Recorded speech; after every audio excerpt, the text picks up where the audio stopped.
रमेश हा पेशाने हवालदार होता. पोलीस हवालदाराची ड्युटी त्याला होती. चांगलं इन्कम होतं आणि व्यवस्थित त्याचं संपूर्ण जीवन चालू होतं.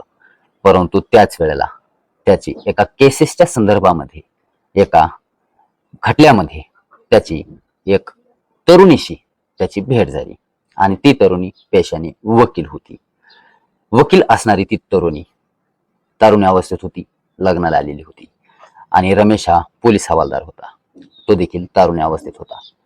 रमेशचा संपर्क आला एका खटल्यादरम्यान कोर्टामध्ये त्या तरुणीसोबत कॉन्टॅक्ट झाला आणि त्या खटल्याच्या संदर्भामध्ये बसणं उठणं चालू झालं. त्या दोघांमध्ये जवळीकता आली, चॅटिंग सुरू झाली, बोलणं सुरू झालं.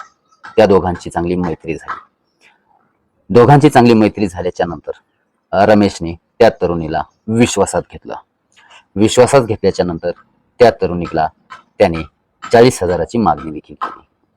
40,000 रुपये त्या तरुणीने दिले, कारण विश्वास होता आणि काही दिवसांचा तो अनुभव देखील होता, संपर्क होता, चांगले एकमेकांना ओळखत होते.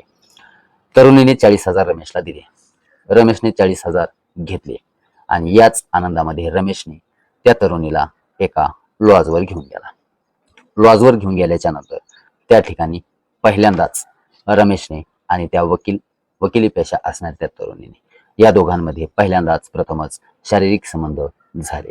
लॉजवरती शारीरिक संबंध झाले आणि संबंध झाल्यानंतर रमेशने त्या तरुणीला विश्वासात घेतलं. मला कोणीही नाही, तूच माझी सर्वस्व आहेस आणि तुझ्यासोबत मी संसार थाटणार आहे, तुझ्यासोबत मी लग्न करणार आहे, असं विश्वासात घेतलं आणि त्या तरुणीसोबत तिथून पुढे वारंवार शारीरिक संबंध केले. वेगवेगळ्या ठिकाणी वेगवेगळ्या लॉजवरती जाऊन तिच्यासोबत शारीरिक सुख घेतलं. दोघांनीही सहमतीने केलेले हे शारीरिक संबंध चालत राहिले. काही दिवस उलटत गेले, परंतु याच संबंधातून पुढे रमेशने एका मंदिरमध्ये जाऊन आपण लग्न करू, त्या अगोदर रमेशने नातेवाईकांना घेऊन तरुणीच्या घरी गेला आणि त्या घरी जाऊन मी हिच्यासोबत लग्न करणार आहे असं म्हटला. त्यावेळेला तरुणीला देखील वाटलं की रमेशने दिलेलं आश्वासन हे खरं आहे आणि विश्वास ठेवायला हरकत नाही. त्यानंतर तरुणीने आणि रमेशने वारंवार भेटीगाठी घेत अनेक वेळा शारीरिक संबंध केले आणि एका मंदिरमध्ये जाऊन रमेशने गळ्यातील साखळी काढली आणि हेच मंगळसूत्र आहे असं म्हणून त्या तरुणीच्या गळ्यात घातलं आणि दर्शन घेतलं. आजपासून तू कायदेशीर माझी पत्नी आहेस असं तो तिला म्हणाला. त्यानंतर काही दिवस उलटून गेले, सोबत राहू लागले. सर्वांची संमती देखील मिळाली होती. त्यानंतर काही दिवसानंतर वारंवार शारीरिक संबंधानंतर ती तरुणी गर्भवती राहिली. गर्भवती राहिल्यानंतर तिला मुलगी देखील झाली. परंतु जसं जसे हे दिवस पुढे जाऊ लागले तसं तसं रमेशचं वर्तन बदलू लागलं.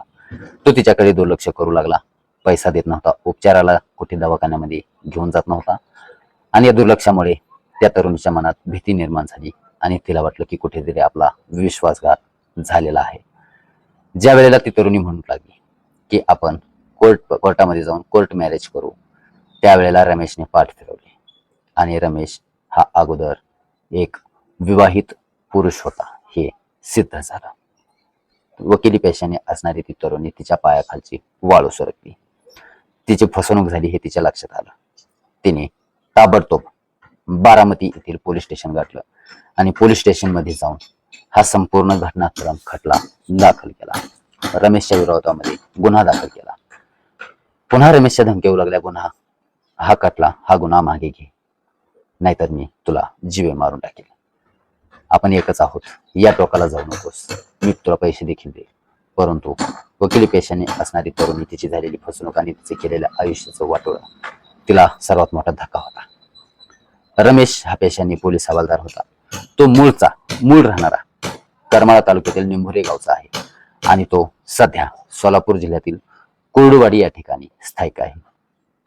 पुण्यातील खडकी पोलीस स्टेशन मध्ये तो पोलीस नियुक्तीचा आहे. तो बारामतीला जाऊन त्या तरुणीला भेटत होता आणि त्या ठिकाणी हा संपूर्ण घटनाक्रम समोर आला, घटनाक्रम घडत गेला. आज या घटनेमध्ये रमेश विरुद्ध पोलीस कठोर कारवाई करणार का, यावर आज सर्वांचं लक्ष लागलेलं आहे.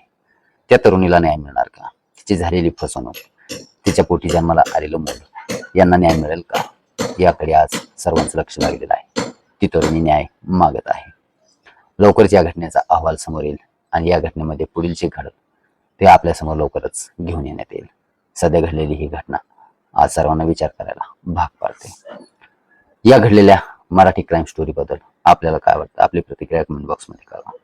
बारामती जिल्ह्यामध्ये घडलेली ही घटना सत्य घटना समोर आलेली आहे. आपली प्रतिक्रिया कमेंट बॉक्समध्ये कळवा. रिअल मराठी क्राईम स्टोरीज पाहण्यासाठी चॅनल सोबत राहा. भेटूया पुढील अशाच एका नवीन रिअल मराठी क्राईम स्टोरी सोबत, ताज्या घडामोडी सोबत, गुन्हेगारी विश्वास सोबत. MMG न्यूज मराठी चॅनलला सबस्क्राईब करा, बेल आयकॉन घंटीला प्रेस करा. भेटूया पुढील व्हिडिओमध्ये. धन्यवाद.